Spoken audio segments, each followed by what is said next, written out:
I'm so excited to get into the action. Zeke already called it out. EU was absolutely phenomenal, and I'm expecting no different from NA.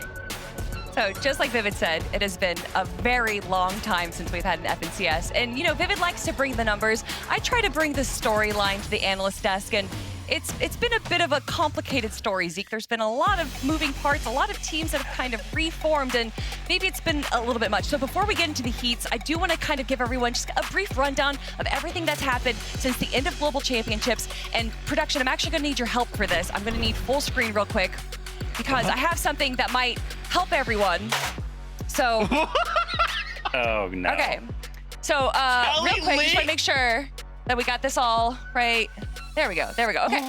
So if the pictures are together, that means that they have competed in an FNCS Grand Finals together, or just in Chapter 7, a Div Cup Finals. If there is, or that's the red strings. If they're together, that means that they're competing in Major 1.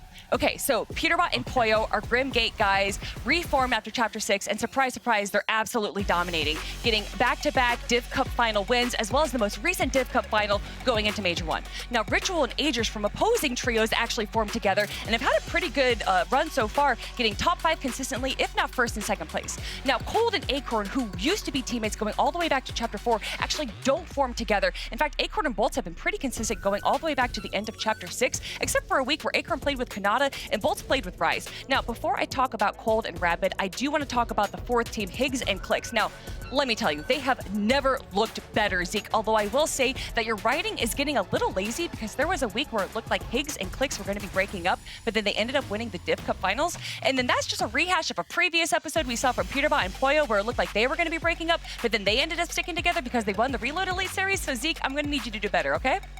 You weren't supposed to notice Don't that. interrupt me, Zeke. Okay, so we got Cold and Rapid, and let me tell you, Cold originally was playing with Bugha for a week, and then he actually played with a mystery player who we'll talk about in a second, but he ends up playing with Rapid, and let me just say, I am so happy that Rapid is finally getting the attention that he deserves. I've honestly thought that he has been an incredible player going all the way back when he used to play with Batman Bugha. And I mean, whatever happened to that guy? Wait a second, Zeke. What?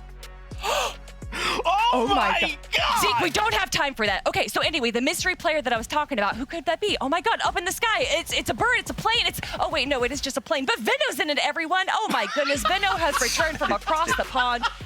And if he's not playing with Cold, is he playing with Clicks? No, he's gonna throw us a curveball, Zeke, and a curveball. And he's gonna play with Curve. So let's shift focus onto this side of the board. There's even more snakes over here. Watch out, everyone. You know, while making this board, I found out that in the United States, the state with the most amount of snakes in it is Texas. What a coincidence.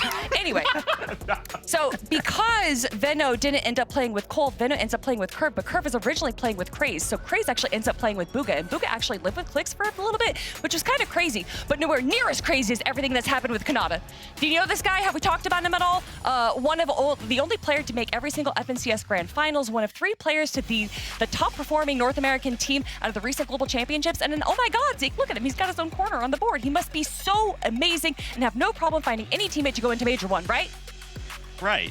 No, wrong, Zeke. Wrong. In fact, him even being up here is wrong because he's not even playing in North America Central. No, he's gone to NA West to play with Victor V, and honestly, I think they're going to have an absolutely incredible day. Now, we have to talk about Reet, good old Reet. I don't know if I've ever talked about him before. Maybe I've mentioned him, but look at him. Zeke, WP King, he's got 2 stars. It's not easy to get 2 stars, you know, unless you're Muzz or any of these guys. But regardless, he who's disrespected throughout the start of this chapter and finally finds a teammate in Javi.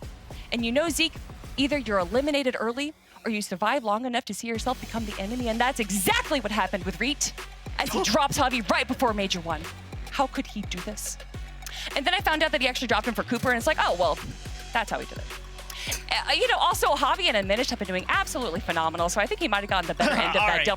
Well, yeah, production, maybe we should just come back to 3 bombs. No, Zeke, I haven't talked about Fact City yet. Why don't we take some time? We have to talk about Fact City. Make sure he's that at the center of everything, Zeke. I can't prove it just yet, everyone. He's at the center of everything. He's pulling all the strings. MDF, Jacob, help, please.